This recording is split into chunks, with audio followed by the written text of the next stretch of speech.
So the universal perspective, this is just a basic idea of what I think happens.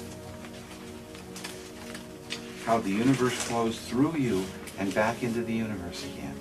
Those of you who are in marketing, we talked about a flow.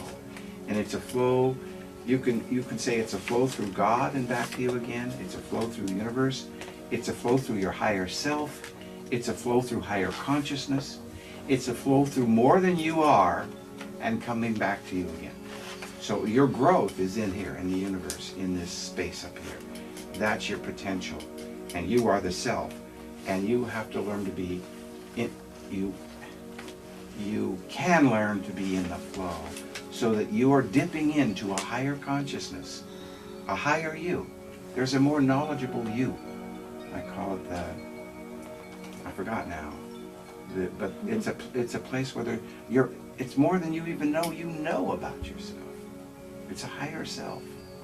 Or if you want it to be external, well, you can. I kind of view it as an internal process. You are flowing through you. You are the universe, and you are whole with the universe, and the universe is flowing through you.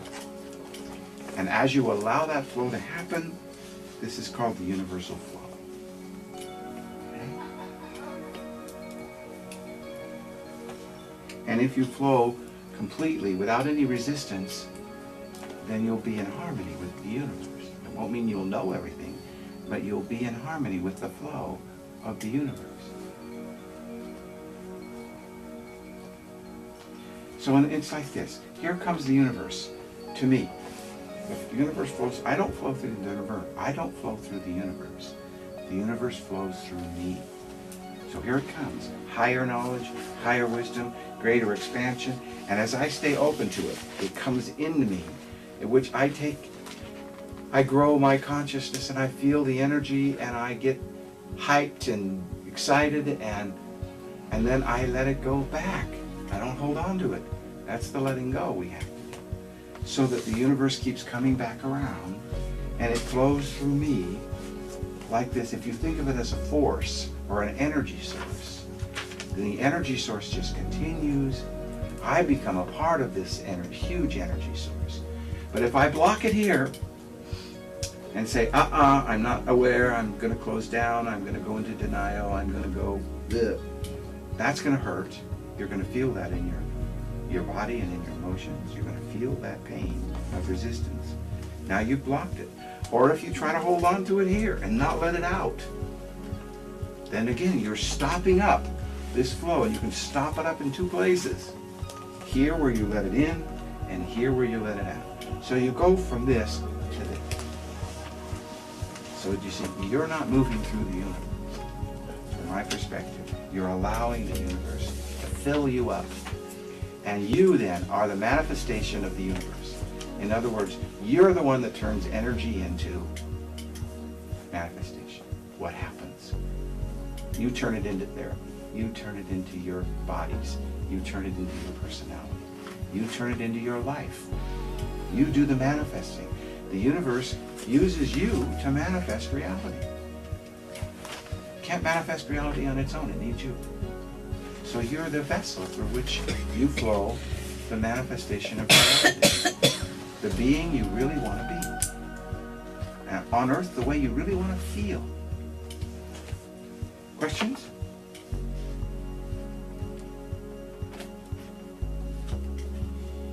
Maybe example? Yes, I was just thinking of that. Thank you. I was even thinking when you teach,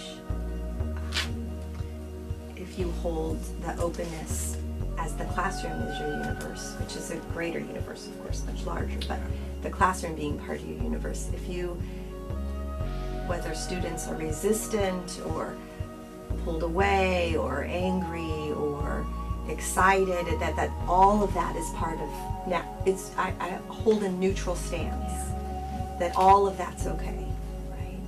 So I think of it in the smaller form as well as the greater form. So to me, it's also part of our smaller stance in the classroom, as an example. And as a client, it's another example. The client comes in and that's your universe in that moment. That's your focus. Right. That's your universe. And you have to let their processes flow through you too. And not resist that they're lousy parents and that they beat up their kid. It can get pretty horrible the way people do. The universe is going to show up to you in some pretty horrible ways sometimes. There's negligence, there's oppression, there's pain, there's all kinds of things out there, but it's all still part of the universal flow. And so you have to be able to not accept it, but you have to not resist it. You have to let that universe flow through you too, because that client out there who's acting out painfully in their lives because they're not in flow, they need to see an example of someone who can do that. They need to feel you flowing. You become the best teacher is in your modeling flowing. So no matter, even if they hit your countertransference, you go, oh shit, I can't deal with that woman, she's too bitchy like my mother. We have to learn, no, that's just your resistance to the flow of the universe. Open and feel all the feelings of how bitchy and mean she is, but just stay open to it. Because that's when you block the flow, you hurt yourself. Injury is blocking the flow. Sickness is blocking the flow. Pain and struggle are blocking the flow. And there's no reason for you to block the flow no matter how ugly the universe looks to you. I'm having fun with Republicans nowadays. I'm watching this stance of party loyalty and to hell with the American people, and I have to laugh. When I laugh, I know that I've opened to the flow. It's just like, it's so silly. And then I can feel the joy of allowing the flow to happen, even when I see this crazy making stuff going on in it. No offense to Republicans in the room. Countertransference, back to that. So we acknowledge our own countertransference, okay, it's a block, but then we visualize the flowing around our own countertransference. Okay. Yes, you're not eliminating any of your resistance. You're just not allowing it to block the flow. Okay. You're feeling it, you're still upset, you still think she's a crackpot, you still think she's mishandling her children, and it's still all inside your experience, but you're not going to block the flow. Even to your own resistance, you can't block the flow. And you are the only one who can block your flow. Isn't that good news? You're the only one that can create resistance in your life. Nobody can create it for you, and nobody can take it away. You're the only one. You're 100% responsible for whether you're in resistance or not, every moment of your life. And nothing in the universe has any say about that. It's out there flowing. Whether you want to let it flow or you want to push against its flow, it's going to flow. Yes.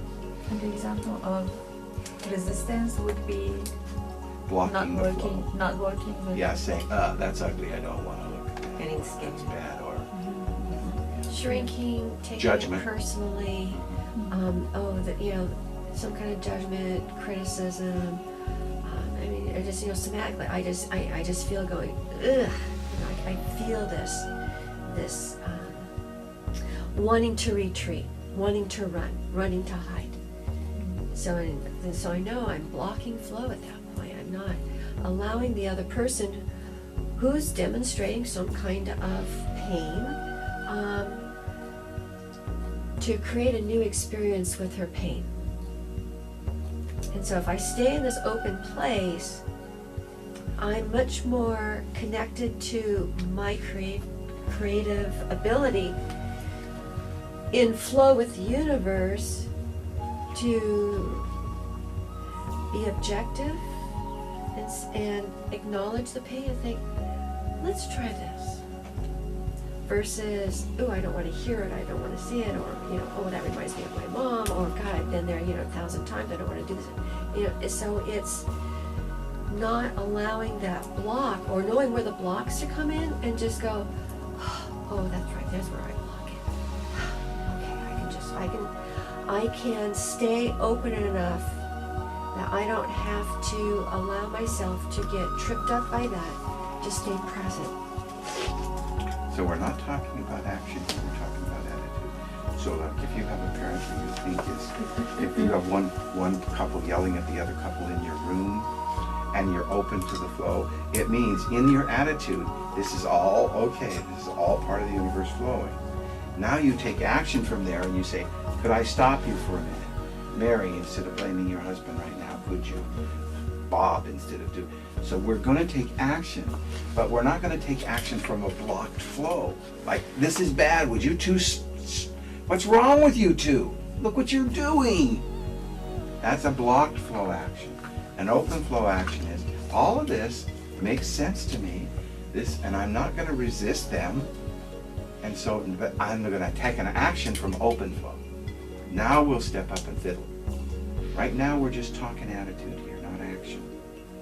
So I don't want you to think that all of this is a passive way of saying, no matter what happens in the universe, that I like it, or I want to participate in it. We're not saying that you're going to participate in it the way it's unfolding, but you are going to allow it, because to not allow it is like pushing up against the waves. You just can't do it anyway. So you learn the flow, but you act from that openness as well. Yeah. Can you say more about the difference between the passive acceptance, like the passive part that you were talking about, and Well, the passive part would say, oh, all is well, and I'm going to let this person continue to pound a nail through my foot. All is well, it's just the universe unfolding, and it is. And I get to get up and stop him. And I get to say, I'm here at a spiritual level, I'm here at a human level too. So this is kind of like a spiritual, but we're here and we need to protect ourselves, and we need to not enter systems we don't want to, and we need to not put ourselves in situations that cause us to shrink and swell up. So the outer, there's the inner and the outer. I'm suggesting to you that inner first. Outer action will work much better from an inner place of flow. So basically you're saying that there is a flow and there is a manifestation. So Yes. to be in a flow is the inner stance, and the action is the manifestation. That's what we That's choose right. That's how how to your world is manifest. showing up to you. That's the And that's manifestation. our choice how we choose. And then we to- have to act from that, from loving human beings who set limits and say, I'm not willing to participate in any abuse in my world, coming in or going out. Those are the kinds of limits we start making for ourselves in the manifested world. Right? So we need to do both of those things. So this isn't a passive process at all. In fact, the more you flow, the more energy you will have. You will feel alive and vibrant and excited to get up in the morning, and you really won't care so much what you're going to do. You just know you're waiting for you're just anticipating an exciting day, because all this flow is going through you.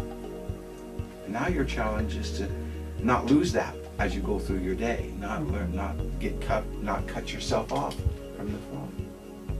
And to give to people how our profession is such a great profession for flow, because not only can we fill ourselves up with flow, but our clients so badly want it, you know? And when we flow out love to them unconditionally, and we start teaching them and helping them, they feel our loving center in the center of it all. And it's not like so much we're lecturing or trying to get them to, we're offering something out of the depth of our heart that we know will help them. So it's a good field to practice, because so much flow can come back. This is a good field because it is about flow. For not you, it's about flow for everybody. Therefore, when you're seeing clients, it's about you helping them with their flow. I don't think handing out this chart and explaining it will help too many of your clients, because we haven't got to the experiential part, which is what Faranac suggested we do. So one way to look at flow is blending with flow. So somebody stand up here and stand in front of me, and we'll do flow for a minute, and then I'm going to have you all practice this. Now this, how about you, LaDonna? Would you stand up here? And as LaDonna is a force that's coming toward me, if I push back against the force, I'm not letting her flow. I'm not flowing. I'm resisting. I'm not resisting LaDonna. I'm resisting her flow. And she's in a restricted flow right now. I don't want to be part of it. So she's inviting me to be part of her negative flow right now. But I'm just going to just do it slow motion. I'm just going to allow her to flow through me. And as I spin, look where I am. Am I blocking her flow? Am I blocking my flow? Have I abandoned or betrayed her or rejected her? You see what our body position? And if she wants to keep pushing, she'll be off on her own, fighting her own demons. But if she comes back at me in another way, it's okay. I'll just flow and I'll stay with her. I'll stay with her until she wants to do something different. Does she want to move away, or does she want to come back and push at me again? And if she comes back at me again, I'll just, see, if you'll notice, when she pushes at me, I have to step in to spin. I'm actually approaching her, you see? I'm not moving away from her. I'm embracing her. And we stay embraced like this, okay? So, you want to do it? And I'll push against you. And then you just spin. Watch, spin, rotate your whole body. So what you're doing when you're spinning is, watch my body. What you're doing when you're spinning is, you're stepping on a foot that's allowing you to spin back. So you start a spin immediately. You don't take any pressure at all. You spin immediately. Spin, there you go, right there. Then I keep going. If I want to, I'll say, you're a lousy therapist, I'm leaving you. Or, I'll get you to love me. And so there's nobody there to fight with, you see. Now what happens with the client is I have to go into an existential place, because usually I figure out who I am by how I react, how I can get other people to react to me. I only know who I am in response to somebody else. What happens if I don't get a response from you that makes sense to me? Then I'm left with this existential void here, where hopefully I'll go, oh my God, and I'll start focusing on me. So that's, thank you, Madonna. Does that make sense to you about joining the flow and blending?